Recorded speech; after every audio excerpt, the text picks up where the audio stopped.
ঘনফল নির্ণয় বা determine the volume.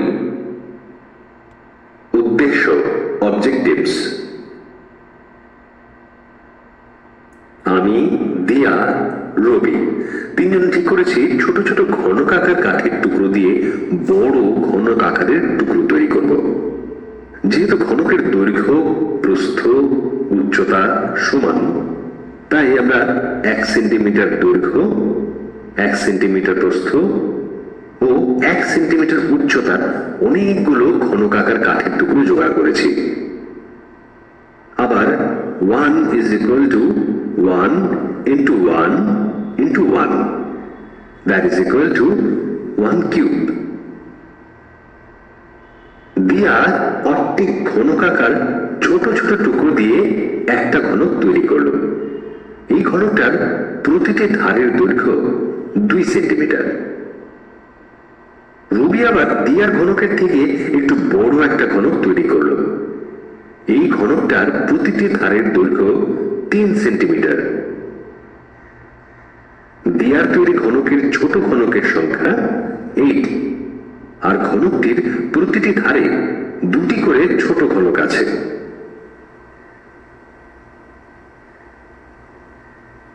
আবার 8 is equal to 2 into 2 into 2, that is equal to 2 cube।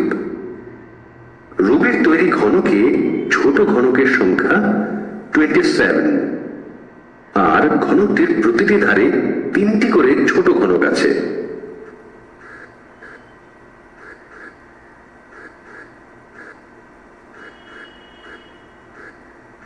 আবার 27 is equal to 3 into 3 into 3, that is equal to 3 cube।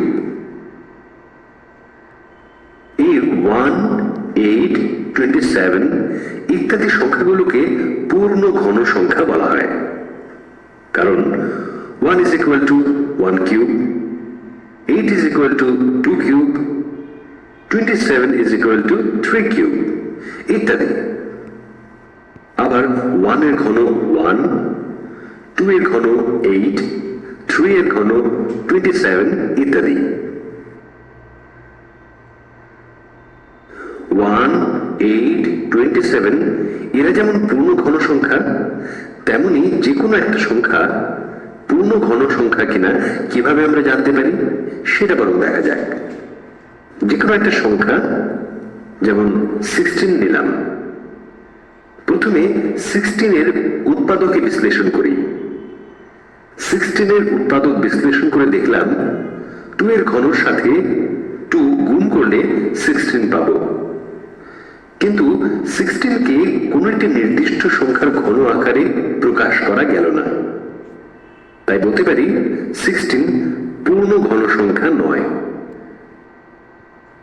16 কে ক্ষুদ্রতম কোনো সংখ্যা দিয়ে গুণ বা ভাগ করলে গুণফল বা ভাগফলটি পূর্ণ ঘন সংখ্যা পায় কিনা দেখি। দেখছি 16 কে 2 দিয়ে ভাগ করে প্রাপ্ত ভাগফল 8 একটি পূর্ণ ঘন সংখ্যা, কারণ 8 is equal to 2 cube। আবার 16 কে 2 into 2 অর্থাৎ 4 দিয়ে যদি গুণ করা হয় তাহলে গুণফল 64 পাবো। এই 64 একটি পূর্ণ ঘন সংখ্যা, কারণ 64 is equal to 4 cube। জেনে রাখো 1729 হলো এমন একটা সবচেয়ে ছোট সংখ্যা যে সংখ্যাকে দুই রকম ভাবে দুটি সংখ্যার ঘনের সমষ্টি আকারে প্রকাশ করা যায়। এই 1729 সংখ্যাটিকে হার্ডি রামানুজন সংখ্যা বলা হয়। বিখ্যাত গণিতবিদ G.H. হার্ডি একদিন রামানুজনের সঙ্গে দেখা করতে গিয়েছিলেন। যে ট্যাক্সি করে হার্ডি গিয়েছিলেন তার নাম্বার ছিল 1729।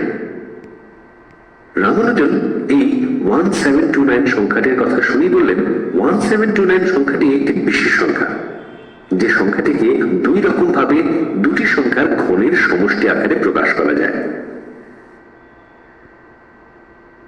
সারাংশ, সামারি।